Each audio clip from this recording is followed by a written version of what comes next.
Հատուկ քննչական ծառայությունը հիմնավորված համարելով Անդրեաս Ղուկասյանին առաջադրված մեղադրանքները,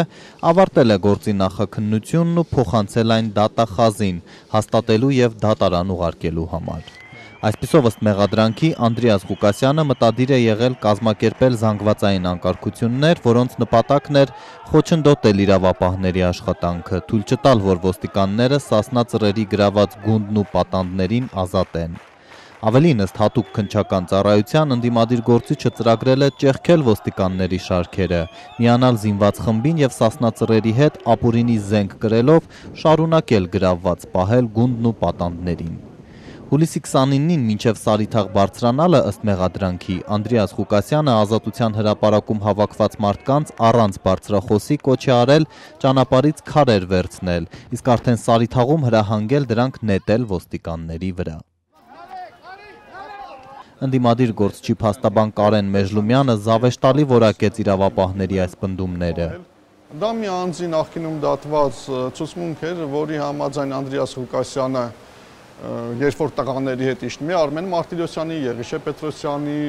Լևոն Բարսեղյանի, Դավիթ Սանասարյանի իջնում են ժողովրդի մեջով անցնելով, որ երթը սկսեն Ազատության հրապարակից, իբր նրանցից առանձնանում է, գնում մի 10-15 հոգու նման բան ասում եւ էլի գալիս շարունակում։ Ինչ է հակած եղել Անդրեաս Ղուկասյանը, որտեղ է կանգնած եղել, այդ անձի հետ ովքեր են կանգնած եղել, ոչինչ չի հիշում, այդ վկան այսպես ասած, որն իդեպ ոստիկանության կողմից է ներկայացվել։ Հենց նույն վկան Գեղամ Սահակյանն է իրավապահներին պատմել, որ Անդրեաս Ղուկասյանը Սարիթաղում մտադիր է եղել միանալ Սասնա ծռերին։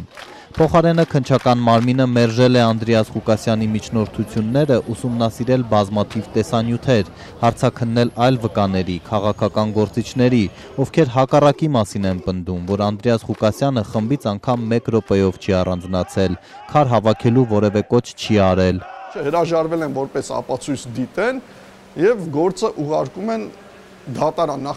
մեղադրական եզրակացություն են հաստատում, միանշանակ ուղղակի պատվերով քաղաքական հետապնդում չասեմ, արդեն բռնաճնշում է իրականացվում Անդրեաս Ղուկասյանի նկատմամբ, հաշվի առնելով նաեւ, որ կալանքի տակ է։ Ըստ մեղադրանքի Ղուկասյանի քարեր նետելու հրահանգի հետևանքով մի շարք ոստիկաններ ստացել են մարմնական վնասվածքներ, նաև գույքն է շարքից դուրս եկել։ Ռետինե մահակի ծայրից այսքան մոտ 8 սանտիմետր պոկված է եւ մեջը երկաթե հատված կա, այդ երկաթե հատվածն է երեմ եւ բոլորը այդպես։ Դրանք 10 տարվա ընթացքում կարող էին մաշվել, այդ վիճակի մեջ հայտնվել։ Նենց պինդ են, որ դանակով չես կարող այդ ռետինը կտրել, մի կես ժամ պետք կլինի, նույնիսկ ավելի շատ, որ դանակով կտրես, այն դանակի մի քանի այդ սայր կկոտրվի։ Միջնորդում ենք, ասում ենք, հələ մի հատ այդ փորձագետին հարց տվեք, այդ մեխանիզմով, օրինակ քարով խփելով, մարդուն խփելով, կծելով, չգիտեմ ինչով, հնարավոր է նման վնաս պատճառվի, ասենք մի քանի րոպեվա ընթացքում, կես ժամում, մեզ մերժում են։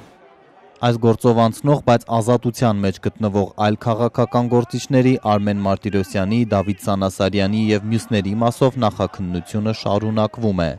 Ինչու հենց Անդրեաս Ղուկասյանն է իշխանությունների թիրախում։ Կասկածում է, որ պատճառը անցած տարի ՄԱԿ-ի գրասենյակի դիմաց բողոքի ակցիան էր, երբ պահանջում էր քննել, թե ով է սկսել ապրիլյան պատերազմը։ Դիմումին նաեւ դիրքերում նկարված կադրեր էր կցել։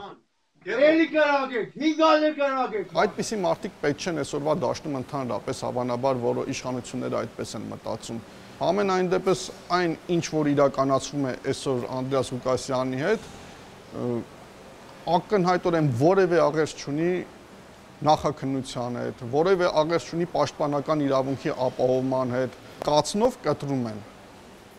Անդրեաս Ղուկասյանի կինը Անահիտ Թարխանյանը պնդում է, ամուսինը զրկված է պաշտպանության իրավունքից, միայն դա վկայում է, որ քաղբանտարկյալ է։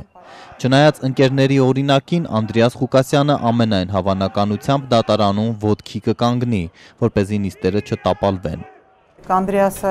սահմանադրությամբ շարժվող անձնավորություն է սկզբից մինչև վերջ եւ դա իր համար հիմնարար սկզբունք է։ Դրա համար մարդուն այդքան երկար քաղաքական հալածանքի տակ դնել, ես գտնում եմ դա անբարոյական է։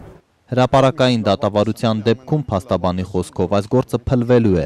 Կարեն Մեժլումյանը բողոք է գրել գլխավոր դատախազին, որ չհաստատի մեղադրականն ու գործը նոր քննության ուղարկի։ Բայց լավատես չէ, որ իշխանությունները քաղաքական հաշվեհարդարը մինչև վերջ չեն տանի։ Ինչ է անելու, չգիտեմ։ Վերջերս ելույթները չունեն ազգային ժողովում, ընդհանրապես որ պետք է օբյեկտիվ քննություն վարվի եւ այլն։ Հիմա այս հարցին ինչպես է պատասխանալու, ինչ պատասխան է տալու։ Այդ դատված ալկոհոլամոլության համար հիվանդանոցում հաշվառված հոգեբուժական անձի ցուցմունքը չի կարող նախադատելի իրավունք ունենալ, այլևս անկասկածելի ապացույցի ուժ չի կարող ունենալ։